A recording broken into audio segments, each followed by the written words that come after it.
alone, I'm busy farming. Today, excuse me, I'm out of breath, I've been working. Today, we are gonna install the micro irrigation. We're gonna run it off of a 7th zone, off of my well-fed sprinkler system. We're gonna do a zone pretty much popping out right where I'm standing here for our garden. We're gonna do some raised bed gardening over here. And then, whoosh, there it is. I'm gonna tap off of there, and I've started to trench it out, just using a garden spade. Going about 6 inches deep. I got my piping all laid out. And then over there, we're gonna run 1/2-inch poly tube straight down in 3 rows with 1/4-inch micro irrigation tubes and sprayer heads coming off. So it'll be about every 5 feet. The heads get about a 6-foot coverage, so we'll cheat it about a foot in. So we'll do 5 feet. And it's nice is after the main runs of the poly tubing, you can run the 1/4-inch tubing. So we'll get this install going. It's gonna be a couple-day project. I just thought I'd start and show you, but as you can see here, I just take it and I trench it out. So what I've been doing to make it easier, because I've got all kinds of branches and twigs and stuff, is I've been taking my spade here and I've been just kind of going in the ground like that. And what that does is it frees up that dirt and helps me keep a straight line. That's something that I kind of worked out from there. That one's all cattywampus. This one's much better. So, all right, once it's all trenched out, we'll come back at you. We'll see you then. All right, here we are, day 2. I've had Kendra out here working overnight. All right, Kendra, you out here all night digging? I made you work in the dark? Labor. Just stop. So yeah, we've been out here. So yesterday, on day 1, I dug up, trenched out to right about here.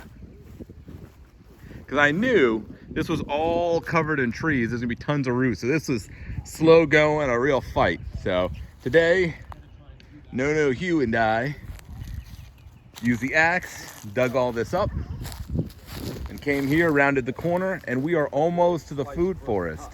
So what we'll do is come to the corner, right where that orange flag is, right by the Nakahatchee grass, and hang a right, and then just run 1 inch all the way down the length of the food forest. Then we have T-pieces that are pretty cool. They are 1 inch on the side, 1-inch couplers with a 1/2 inch coming out. So what'll happen is all this 1/2 inch that we have won't be laid on the ground. That'll be full inch. The 1/2 inch will come straight out where we want it to go. Then it'll attach with a special fitting to the poly tubing, and we'll run straight rows of it. I bought 300 feet of poly tubing, so we'll do like 3 or 4 rows in the food forest. And then off of that 1/2 inch poly tubing, we'll run 1/4-inch tubing that'll run to the heads. So this whole thing will be set up with micro irrigation. Now, once it's established, and in months that aren't like March, April, May, when it's kind of dry, it really won't need any watering. But we'll go ahead and we'll show you the difference in No Hugh's food forest. That supplemental watering, he had explosive growth months before me. I'm finally starting to get there, but what a difference it makes. So we're gonna even the odds here. So, but as you can see, it's a beautiful morning. It's about 74 degrees out, and that sun is up and bright. So we watered some plants, got some things going. The new herbs are in the ground. Got some sweet mint, and then special thanks to my neighbor, who she gave me some fresh spearmint from her garden. So it's pretty cool. Brings everyone together, the gardening. My neighbors and I have been swapping plants, getting to talk, getting to know each other better. It's amazing. All right, we'll come back when the rest of the trenching is done and we start laying things out, fitting and gluing. We'll see you there.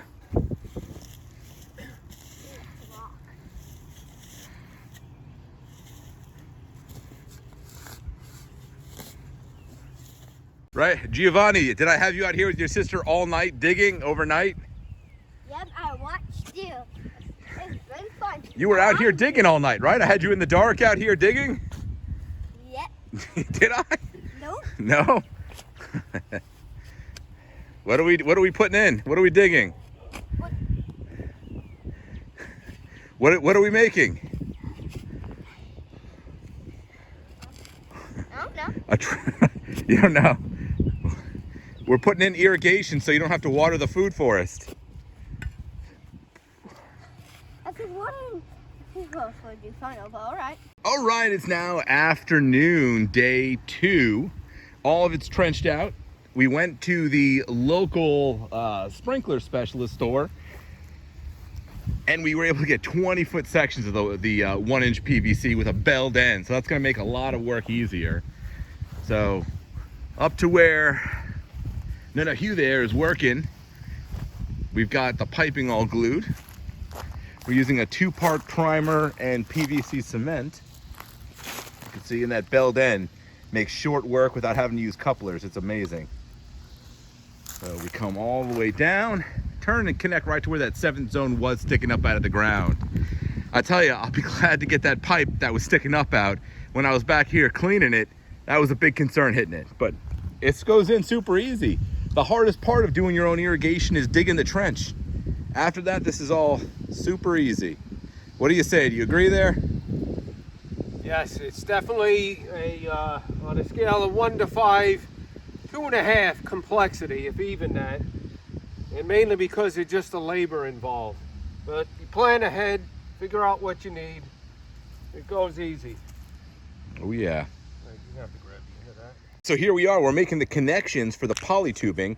So a little pro tip, they have now T-piece reducers. So it starts 1 inch on each side. It has a 1/4 inch coming off of it. If you move your head real quick. Sorry. If you point it up, you'll save on 90s instead of coming out, up, and then over again. So you save on materials. A little pro tip. So what we're doing is with the 20-foot sections, we're using the pipe cutters. We're cutting them and then putting the T-pieces on, and they come out like this. So the T-piece has the 1/4 inch coming out of the top, to a 90, to another 1/4 inch, to 1/4 inch with threaded on the outside, 3/4 inch, and then you've got the adapter here that connects that with that, and that the poly tube will go in right there. Okay, so it's the end of day 2. We're calling it quits here. We've got 3 of the PVC to poly tubes in. We have 2 more to do, and then run our poly tubing straight down, and then poke the hole for the 1/4 inch tubing to the Maxi Jet micro irrigation. So that's it, we're cutting it here. Nice full day of work, no vitamin D deficiencies here. All right, we'll see you tomorrow. All right, leave me alone. I'm busy farming. Actually, we're running micro irrigation. So we're all set up. Everything's teed where we want to have future zones. And now we're just going to give it a flush. So hopefully zone 7 will go on and we'll flush out. We need more of the poly tubing, so we'll have to pick a few more of that up. Maybe another 1 or 2 rolls.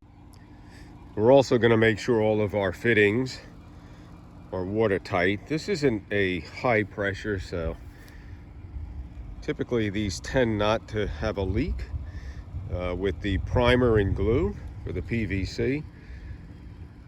Pretty good system. We're still waiting for that zone to come on.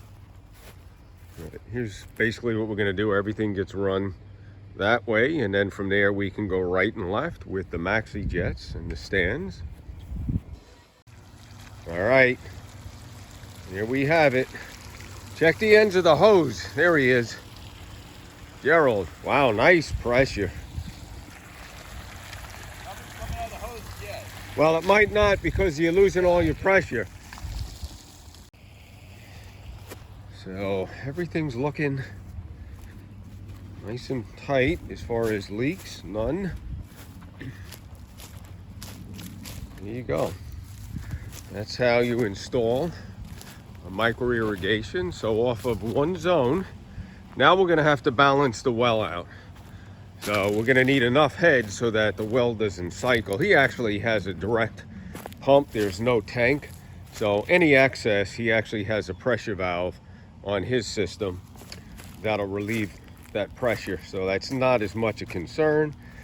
I was a little concerned here because we really needed a 45, but this is a lighter schedule PVC. It's all held up, even this flush out cap. So temporarily, we just put a flush out cap in a short section here. We can cut it, couple it, and then run this over to the future raised garden bed. All right, we turned it on. We're fired it up. We have our micro irrigation running for the first time. What's nice is you're not over watering. You're not dumping tons and tons of water where you don't need it. So as you can see, it does, each head does about a 6-foot circle.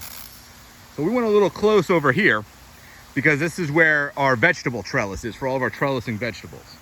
Over on the next runs, we'll go about every 5 feet. And over here, we did a little more strategic, kind of right in between the trees, as you can see here. So what's nice is as these trees establish, they'll get regular watering. Now, once they're established, they won't need watering. They might need it in February, March, when it starts to get warm and not so rainy. So that's it. We'll show you when it's all buttoned up, how the coverage is.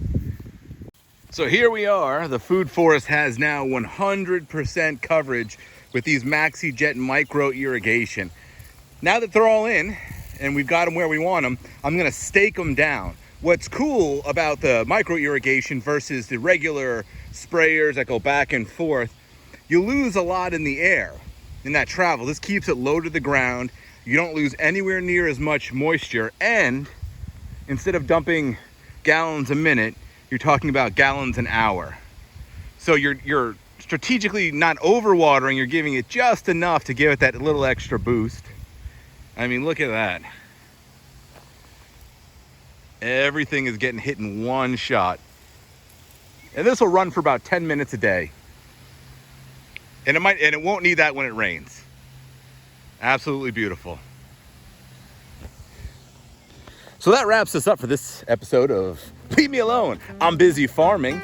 The only thing that we're gonna do is eventually, and when I get the garden in, I'll show you back over there. I'm gonna do a raised bed way back over there. We'll be able to run 4 more heads, which I'll hit that 20 feet just fine. Thank you for watching. Don't forget to like, share, comment, and subscribe. And we'll see you in the next one. All right. He's fleeing on bike.